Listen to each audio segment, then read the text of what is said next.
타인을 위하여 보증선자의 옷을 취하라. 외인들을 위하여 보증선자는 그의 몸을 볼모 잡을지니라.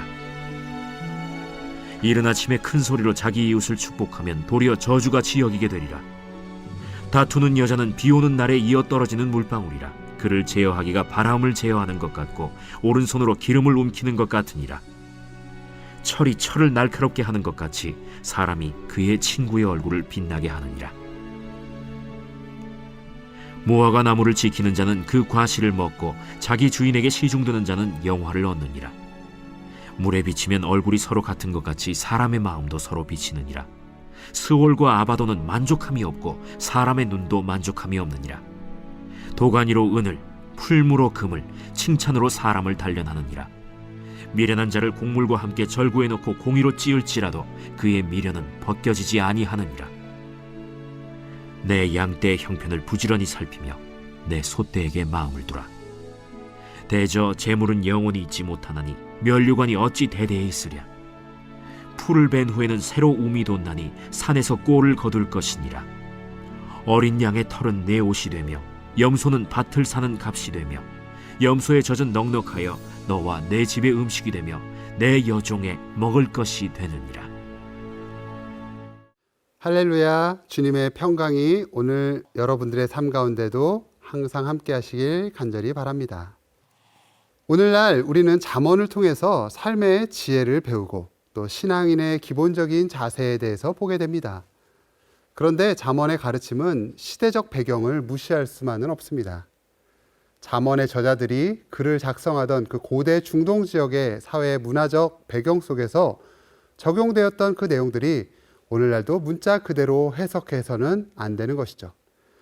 오늘날 우리 시대의 틀 속에서 해석할 수 있는 관점이 필요합니다. 오늘 본문 15절 말씀에 다투는 여자는 비 오는 날에 이어 떨어지는 물방울이라. 그를 제어하기가 바람을 제어하는 것 같고 오른손으로 기름을 움키는 것 같으니라. 이 말씀에서 다투는 여자라 지칭되어 있다고 해서 단지 여성들을 향한 메시지로만 해석해서는 안 된다는 겁니다. 그 시대와 오늘날의 여성의 지위는 엄연히 다르기 때문이죠.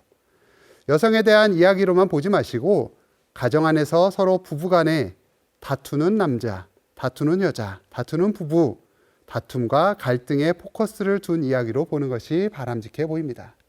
이 말씀이 주는 경고를 통해 어떻게 하면 부부간의 갈등을 피하고 화목한 관계를 유지할 수 있는지에 대해서 생각해 보게 됩니다. 먼저는 인내와 이해의 마음을 가져야 합니다. 부부간에는 모두 서로 다른 사람이며 서로의 차이를 인정하고 받아들이는 마음가짐이 필요한 것이죠. 상대방을 이해하고 인내심을 가지는 것이 부부간의 갈등을 피하는 첫 번째 걸음이 됩니다. 먼저는 사랑의 원칙을 따라야 합니다. 성경은 우리에게 상호간에 사랑하라고 가르쳐주고 있습니다. 로마서 13장 8절 말씀에서도처럼 피차 사랑의 빚 외에 아무것도 지지 말라, 빚을 지지 말라라고 말씀하지 않습니까? 성경은 지속적으로 우리가 서로 사랑해야 할 것을 말씀하고 있습니다. 서로를 존중하고 배려하며 자신의 이익보다 상대방을 더 생각하는 마음가짐은 화목한 부부관계를 유지하는 데 가장 중요한 역할을 합니다. 사람이 살면서 가장 많이 화를 내는 대상이 누구일 것 같습니까? 바로 자신의 엄마라고 합니다.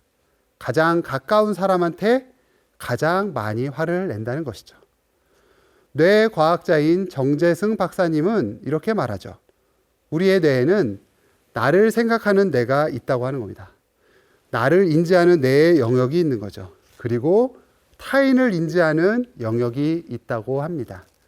그런데 나와 가까운 관계일수록 그 사람이 나를 인지하는 영역에 가깝게 저장되어 있다는 것이죠. 그래서 나를 인지하는 곳에서 엄마도 인지하게 된다는 겁니다. 무슨 이야기입니까? 나와 엄마를 동일시하게 느낀다는 거죠. 내가 나라고 인지할 만큼 가깝기 때문에 내가 마음대로 통제하고 싶어 한다는 겁니다. 나와 한 몸이라 생각하기 때문에 너무 사랑해서 내 마음대로 통제되지 않으면 불같이 화가 난다는 것이죠. 이런 부분이 우리가 결혼을 하고 가정을 이루면 이제는 아내가, 이제는 남편이 가장 가까운 사람이 됩니다.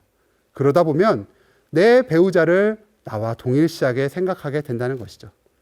서로 다른 사람이고 서로 다른 인격체인데 서로 동일하게 여기다 보니 작은 행동 하나하나가 납득이 되지 않고 받아들여지지 않는다는 겁니다. 저 사람은 다른 사람이기 때문에 그럴 수 있어 라고 받아들여야 하는데 나와 같은 저 사람이 나와 같은 행동을 하지 않는다는 것이 매우 분노를 만들어낸다는 것이죠. 성경이 말하는 사랑은 나와 타인을 동일시하게 하는 것이 아닙니다. 타인의 모습을 그대로 품어주는 것이죠. 받아들여주는 겁니다. 그럼에도 갈등이 생긴다면 무엇을 해야 하겠습니까? 먼저 기도해 보는 것은 어떻겠습니까? 어떤 문제가 발생하더라도 우리는 기도를 통해 하나님의 도우심을 구할 수 있습니다. 불편하고 나쁜 감정들이 올라오지만 먼저 하나님의 평강이 그리스도 예수 안에서 우리의 마음과 생각을 지키시도록 기도해 보아야 합니다.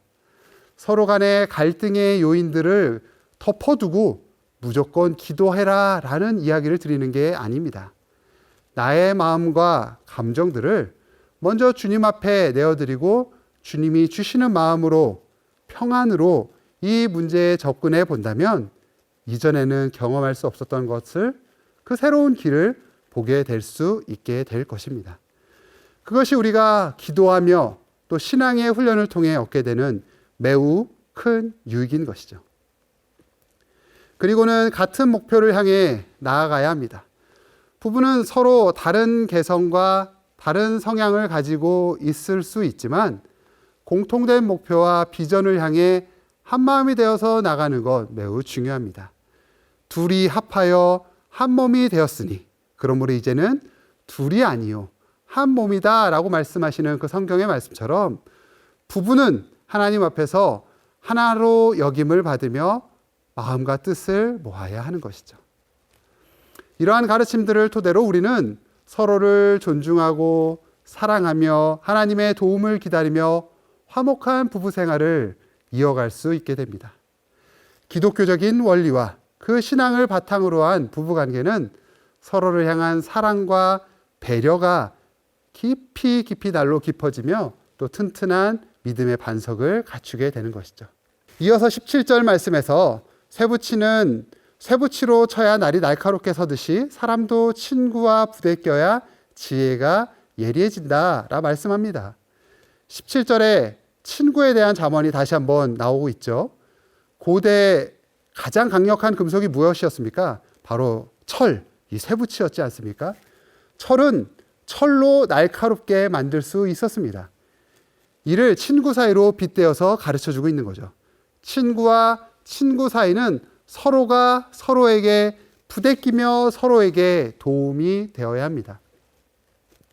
잘하고 있는 부분은 칭찬하며 격려하고 응원하고 잘못하고 있는 일이 있다면 진솔하게 진정 사랑의 마음으로 그 문제에 대해 이야기해 줄 수 있어야 하는 것이죠.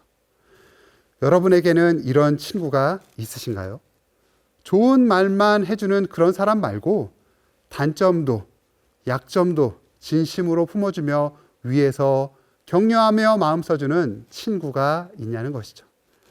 그런 친구 만나기가 참 쉽지 않죠.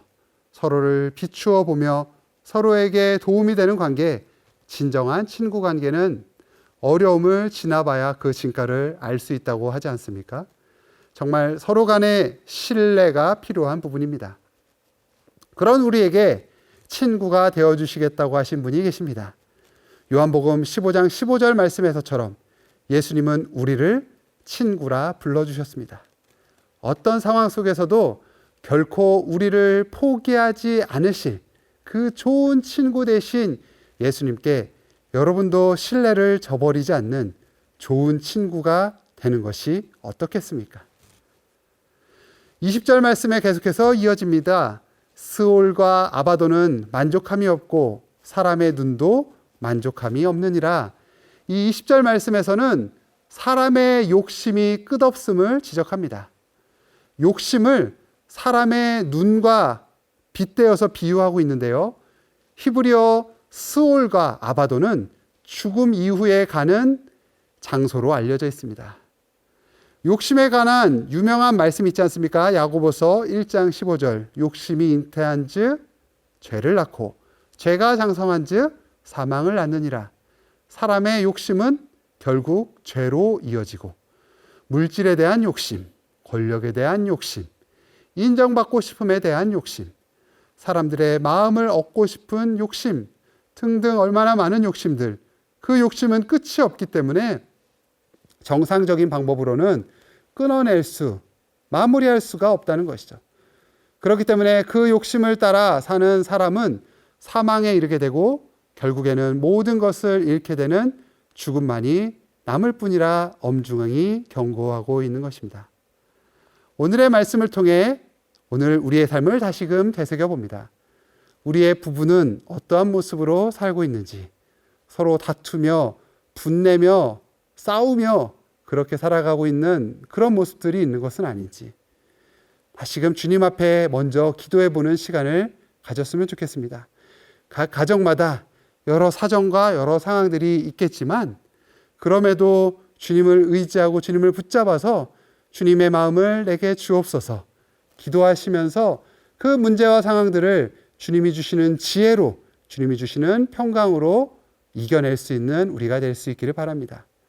또한 주님이 우리를 친구로 불러주신 것처럼 우리도 주님의 그 신실한 신을 본받아 함께 친구된 모습으로 살아갈 수 있어야 할 것이며, 또 그 받은 사랑과 은혜대로 우리의 주변의 이웃들에게 그렇게 귀하고 복된 친구가 되어줄 수 있었으면 합니다.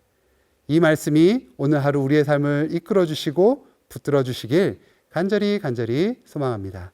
기도하겠습니다.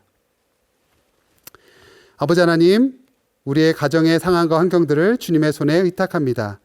주님, 우리 가정 가운데 있는 갈등과 어려움들이 있다면 주님이 주시는 마음으로, 주님이 주시는 지혜로 잘 이겨낼 수 있도록, 풀어갈 수 있도록 주님 은혜를 더하여 주시고 주님의 사랑으로 날마다 풍성하게 채워 주옵소서. 또한 주님께서 우리를 친구로 불러주셨던 것처럼 우리도 우리의 이웃들에게 귀하고 복된 친구가 되어주는 하나님의 사람들 될 수 있도록 함께하여 주옵소서. 감사드리며 예수님의 이름으로 기도합니다. 아멘.